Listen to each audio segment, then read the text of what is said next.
Siapa berwenang ubah aturan soal usia cawapres adalah tema Satu Meja The Forum malam ini. Telah hadir di studio dari ujung sebelah kanan ada Habibur Rahman, Wakil Ketua Komisi 3 DPR.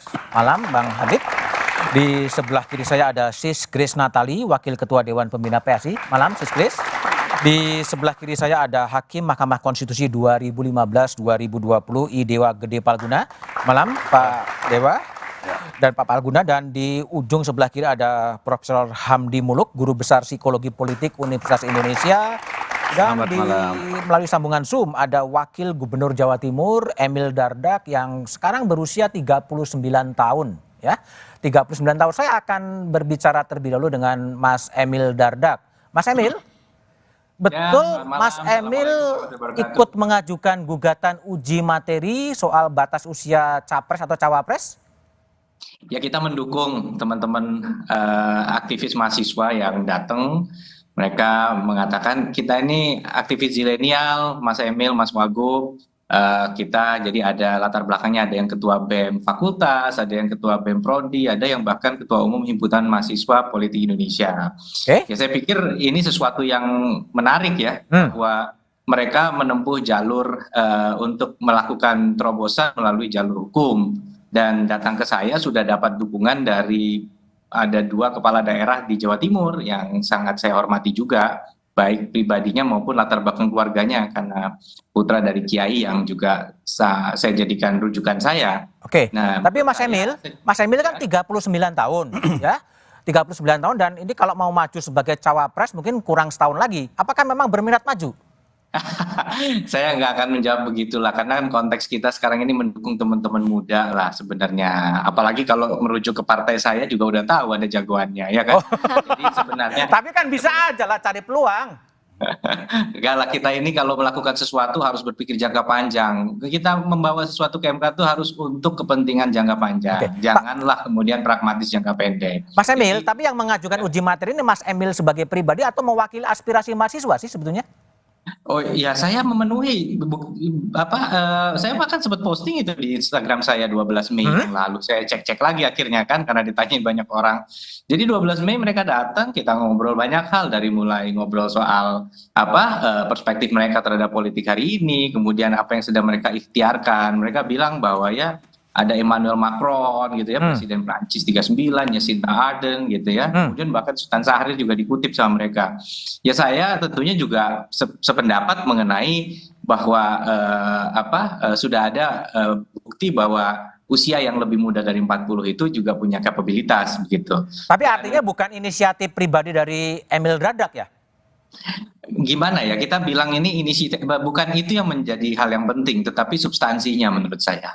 Substansinya ini adalah sesuatu yang kita ingin jangan sampai nanti, nggak hari ini ya, bisa kapan saja di masa mendatang juga ada tokoh-tokoh potensial yang kemudian bisa jadi pemimpin bangsa yang terhalang usia, padahal punya rekam jejak dan kredibilitas. Dalam ekspektasi Mas Emil, apakah uji materi ini diperuntukkan untuk pemilu 2024? Sekali lagi begini, ini kan kalaupun niat kita jangka panjang, tetapi dia harus punya validitas juga dong, kapanpun itu. Jadi irrespective of the time, it has to be valid gitu. Jadi akan counter logical kalau kemudian kita mendikotomi itu. Tetapi saya punya motivasi dukung kepentingan mahasiswa ini jangka panjang. Bayangan saya salah satu dari mereka mungkin one day akan punya kredibilitas untuk maju, tapi belum cukup usia 40 begitu. Oke, Mas Emil, terima kasih ya. Saya tembak ke Grace Natali terlebih dahulu. Grace, jadi PSI ini kan jadi motor ya untuk mengajukan uji materi menurunkan dari 40 ke 35. Dasarnya apa sih sebenarnya? Oke, mungkin saya koreksi sedikit Mas supaya lebih tepat. Jadi yang kami minta adalah kembali kepada undang-undang pemilu yang sebelumnya. Oh, kembali ke sebelumnya. Iya, karena sebelumnya sudah memungkinkan untuk capres-cawapres itu 35 tahun, tetapi dengan alasan yang tidak saintifik, secara yuridis juga tidak kuat, diubah menjadi 40. Nah, sebelumnya 2 undang-undang pemilu sebelumnya 2003 dan 2008 itu sudah 35 Mas. Justru pertanyaan kita kenapa harus dinaikkan jadi 40? Sementara hari ini pemilihan umum yang selanjutnya saja 60% pemilih muda. Kemudian ada 21,2 juta anak-anak usia 35 sampai 39 tahun yang terhalang dong haknya gara-gara mendadak dinaikkan tanpa alasan yang jelas. lagi pula sebagai rekan kerja presiden dan juga para menteri-menterinya, eksekutif kan diawasi oleh legislatif ya Mas, Oke. Mas Budiman. Legislatif ini umurnya boleh 21 loh. Oleh 21. Jadi kan bocil kan. Bocil. Nah Oke. ini jadi kenapa Ada perbedaan ya. perbedaannya terlalu jauh gitu. Tapi Kita Sis lihat, Grace, pertanyaannya lah, kenapa ini nggak didorong ke DPR dan ke pemerintah aja untuk melakukan political review sebetulnya? ya justru kan produk ini diubah sehingga menjadi pertanyaan buat kita semua kenapa dinaikkan, itu kan yang membuat DPR. Dan kemudian terkait dengan open legal policy, sepemahaman kami bahwa ini bisa dikesampingkan jika melanggar moralitas, rasionalitas, dan terjadi ketidakadilan yang intolerable. Gitu. Jadi ini ada ketidakadilan untuk lebih dari 20 juta anak-anak muda karena peraturan yang absurd ini. Apa alasannya tiba-tiba dinaikin? Dari apa? Dari 35 ke 40? Iya. Oke. Tapi kalau dari sisi dari sisi Grace, ini akan diberlakukan di pemilu 2024 atau gimana? Ya, kita harapannya ya dalam waktu kenapa harus ditunda gitu loh Mas, kalau memang bisa. Jadi Kan berlakunya 2024. kalau bisa mengapa tidak? Oke, apakah ada calon yang diusung oleh PSI agar ada calon yang bisa dimainkan di 2024? Mas Budiman, PSI ini kan kita partai non parlemen ya Mas ya. Non parlemen, tapi kan boleh nyalon Kita kan? nggak bisa mengusung orang nih Mas. Iya, tapi kan bisa menjagokan. Ya, saya rasa kita buka pintunya kesempatannya supaya semakin banyak anak-anak muda yang jadi punya kesempatan.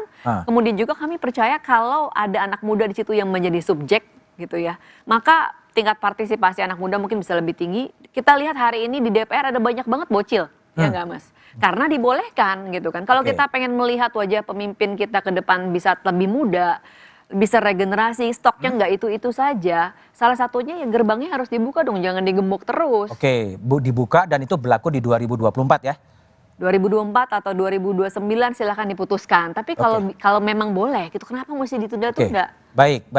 Mas Habib, jadi kalau posisi DPR sendiri yang dulu pernah di 35, kemudian dinaikin 40, sekarang posisi setuju di 35 lagi? Ya jadi saya perlu sampaikan bahwa saya sendiri tidak punya kompetensi bicara undang-undang ini karena saya baru jadi anggota DPR 2019, 2017. Yang kedua, posisi saya sebetulnya ketika di MK itu mewakili DPR sebagai tim kuasa DPR di MK, di mana keterangan DPR adalah menyerahkan kepada Majelis Hakim Mahkamah Konstitusi untuk memutuskan. Itu posisi saya ketika hadir di persidangan kemarin. Posisi saya tapi kan sama dengan posisi DPR kan? Nanti makanya saya akan jelaskan. Kalau Pak Budiman tanya Habibur Rahman Waketum Partai Gerindra, tentu saya punya sikap yang berbeda. Apa itu sikapnya? Sikap kami Partai Gerindra adalah kami peduli sebagaimana diatur di pasal 26 tata beracara Mahkamah Konstitusi kepada para pemohon dengan tuntutannya, sehingga kami menyatakan diri menjadi pihak terkait dan kami mendukung apa yang dimohonkan oleh para pemohon ini dengan alasan bahwa sebagaimana disampaikan Ketua Umum kami terkait Capres dan Cawapres ini jangan terlalu melihat umur tapi lihat kompetensinya lihat kapasitasnya orang per orang, kurang lebih seperti itu. Oke, baik. Mas Emil, pertanyaan saya sebelum mengakhiri sesi, harapan Anda sendiri sebagai orang yang ikut mengajukan uji materi soal pasal dan sekarang menjadi polemik di publik, harapannya apa, Mas Emil?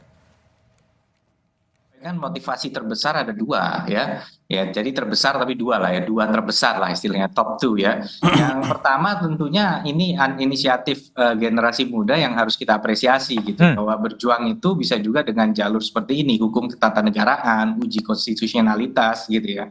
Tapi yang kedua, substansi yang diperjuangkan sesuatu yang saya secara fundamental juga setuju karena sudah ada presiden gitu, bagaimana kemudian batasan usia ini dalam pengalaman di berbagai negara termasuk Indonesia sendiri sudah punya pemimpin dengan kaliber yang kemudian bisa siap untuk memimpin bangsa ini. Jadi itulah sebenarnya motivasi terbesar kami memberikan dukungan ini kepada rekan-rekan muda. Oke, baik Mas Emil Dardak, Wakil Gubernur Jawa Timur yang sekarang berusia 39 tahun. Ya, tadi siapa sih yang berwenang untuk merubah atau menentukan syarat pasal soal usia capres? Jawabannya setelah jeda berikut ini. Terima kasih kepada Wakil Gubernur Jawa Timur Emil Dardak.